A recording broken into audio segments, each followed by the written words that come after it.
अप्रैल में होने वाले दिल्ली नगर निगम के मेयर और उपमहापौर के चुनाव के लिए बीजेपी ने नामांकन के आखिरी दिन 18 अप्रैल को 2 प्रत्याशी उतारे, उनका नामांकन कराया और अब आम आदमी पार्टी सवाल कर रही है। सवाल उनका यही है कि नंबर नहीं है, बहुमत में नहीं है, 106 सीटें आपके पास हैं, 134 उनके पास हैं, आम आदमी पार्टी के पास, तो फिर ये कॉन्फिडेंस क्या? उन्होंने कहा फिर वही तिकड़म शुरू हो गया, यानी 4 बार जैसे लात घूसे और चले थे निगम में, लगता है इस बार भी कुछ बीजेपी वैसा ही करने जा रही है। ये मेरे लफ्ज नहीं है, ये सौरभ भारद्वाज के लफ्ज हैं।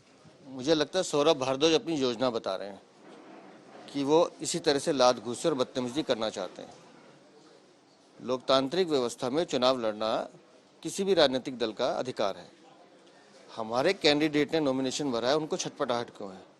उन्हें किस बात की घबराहट है? अगर उनके पास बहुमत है निश्चिंत रहे, हमारे पास नहीं है, हम विपक्ष में बैठेंगे, लेकिन नॉमिनेशन भरना, चुनाव लड़ना वो हमारा अधिकार है। अपने अधिकार का पालन तो हम कर सकते हैं। सौरभ भारद्वाज अपना घर संभाले। पिछली बार मेयर की प्रत्याशी रेखा गुप्ता को 116 वोट मिले थे, 34 वोटों से हराया था उन्हें शैली ओबेरॉय ने, और शैली ओबेरॉय के 150 वोट मिले। तो इस बार आपको लगता है कि 34 वोटों का अंतर कम होगा या एज इट इज रहेगा? कितने कॉन्फिडेंट हैं आप? मैं परिणाम पे जा ही नहीं रहा। मैं ये कह रहा हूँ कि लोकतांत्रिक व्यवस्था में चुनाव लड़ना हमारा अधिकार है, हम चुनाव लड़ रहे हैं। परिणाम आएगा, दिखेगा। मैं तो कह रहा हूँ कि अगर हम विपक्ष में बैठेंगे तो भी हमें दिक्कत नहीं, विपक्ष में तो हम है ही। परिणाम आने दीजिए। उनको घबराहट क्यों है हमारे नॉमिनेशन भरने से? वो सौरभ भारद्वाज सोचे। नहीं, आपने उनके प्रति उत्तर दे दिया, लेकिन जब तक रिजल्ट नहीं तब तक लड़ाई कैसी? मैं भी तो कह रहा हूँ लड़ाई कैसी?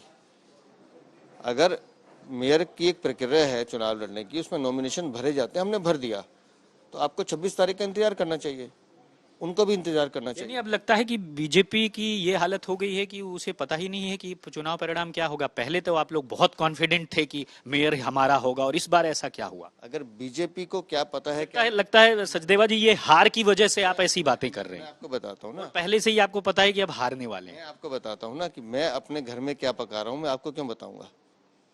26 तारीख आने दीजिए, परिणाम आपके सामने आएगा।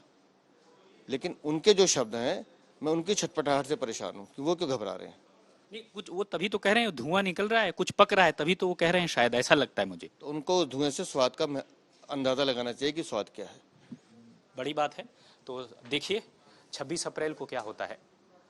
राम किंकर सिंह, दिल्ली तक के लिए।